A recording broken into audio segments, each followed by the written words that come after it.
If Muhammad is a true prophet of the Abrahamic religion, would it not make sense for Allah to interact with Muhammad the same way God interacted with the prophets in the Old and New Testament?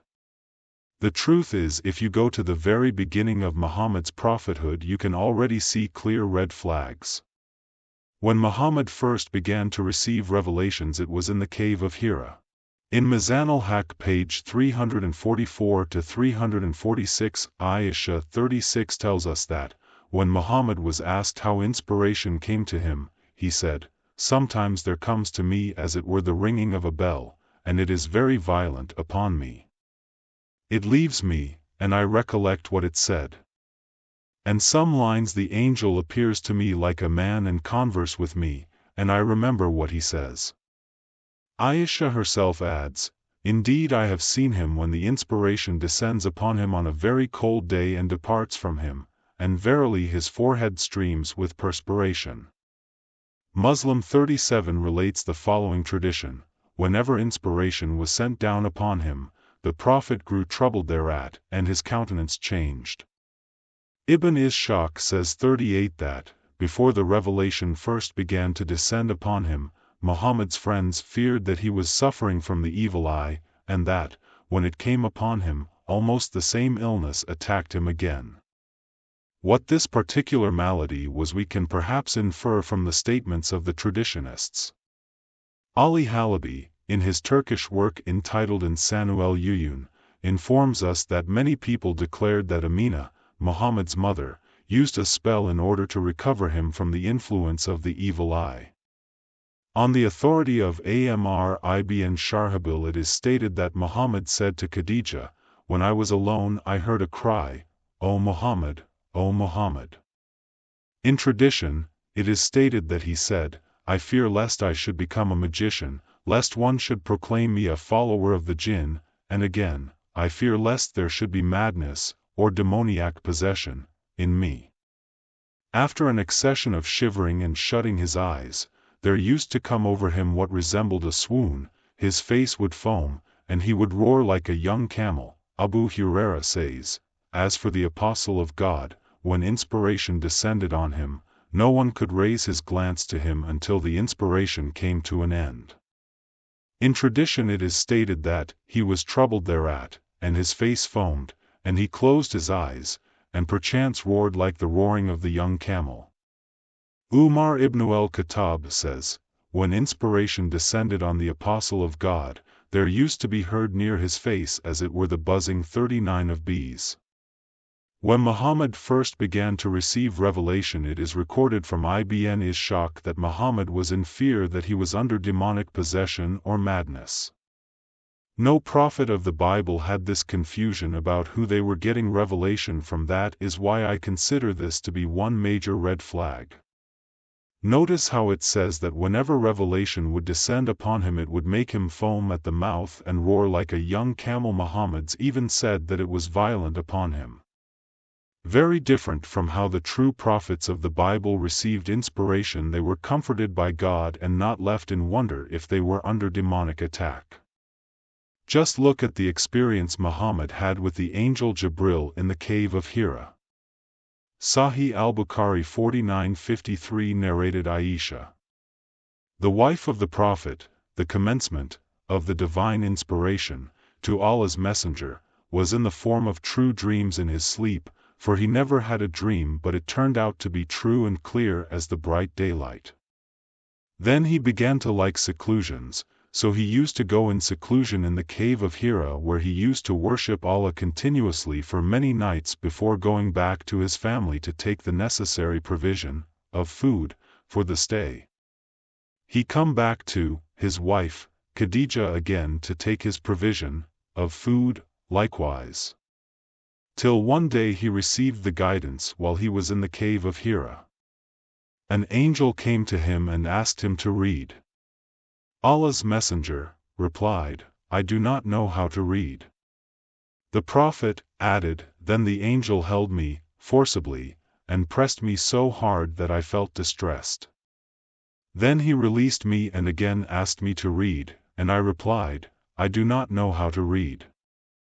Thereupon he held me again and pressed me for the second time till I felt distressed.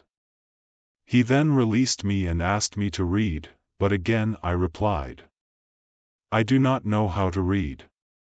Thereupon he held me for the third time and pressed me till I got distressed. Just notice how the angel never said the key words, do not be afraid. To Muhammad there is no comfort given whatsoever. It's even worse when I bring up the fact Muhammad doesn't even know how to read. Allah sent his angel to a man that cannot read to grab him forcibly till he is in distress, telling him to read. When Muhammad tells the angel, it's as though the angel doesn't care or he is not listening, because he proceeds to do it 2 more times. And then he released me and said, read, in the name of your Lord who has created all that exists, has created man out of a clot, read. And your Lord is the most generous, who has taught the writing by the pen, has taught man that which he knew not. In the Quran it is stated in chapter 96 verse 5, that Allah taught man what man knew not. My question to you is, in the Bible what was man taught which he had no knowledge on? In Genesis we are told that man had no knowledge on good and evil and was taught this knowledge by Satan. Then Allah's messenger returned with that experience, and the muscles between his neck and shoulders were trembling till he came upon Khadijah, his wife, and said, cover me. They covered him, and when the state of fear was over, he said to Khadijah, O Khadijah, what is wrong with me? I was afraid that something bad might happen to me. The Prophet of Allah ran back to his wife, and again I am going to say no prophet had the same experience. Even when Muhammad is told, read in the name of your Lord, he is still not comforted, nor is he sure where this revelation even came from. He runs to Khadijah with his neck twitching from how scared he is, saying, cover me, seeking comfort from his wife, cause Allah has failed to give him any. The Prophet then adds, what is wrong with me? He doesn't even know if what he went through was even real. He says, I was afraid something bad might happen to me. And as a prophet getting revelation from God, having this sort of response where the prophet says that he himself was afraid of what might happen to him, proves he didn't feel comfort from his Lord at all. He thought something bad was going to happen to him. Then he told her the story. Khadijah said, nay, but receive the good tidings. By Allah, Allah will never disgrace you, for by Allah, you keep good relations with your kith and kin, speak the truth, help the poor and the destitute, entertain your guests generously, and assist those who are stricken with calamities. Khadijah then took him to Waraka bin Nawfal, the son of Khadijah's paternal uncle. Waraka had been converted to Christianity in the pre-Islamic period and used to write Arabic and write of the gospel in Arabic as much as Allah wished him to write. He was an old man and had lost his eyesight. Khadijah said to Waraka, O my cousin, listen to what your nephew is going to say. Waraka said, O my nephew, what have you seen? The Prophet then described whatever he had seen. Waraka said, this is the same angel, Gabriel, who was sent to Moses. I wish I were young. He added some other statement. Allah's messenger asked, will these people drive me out? Waraka said, yes, for nobody brought the like of what you have brought, but was treated with hostility. If I were to remain alive till your day, when you start preaching, then I would support you strongly. But a short while later Waraka died, and the divine inspiration was paused, stopped, for a while, so that Allah's messenger was very much grieved. Notice how Muhammad had to go to a cousin of his wife to find out who the hell he was speaking to. No announcement of person was given to Muhammad from this angel speaking to him. He had to go to a Christian to find out who he was speaking to.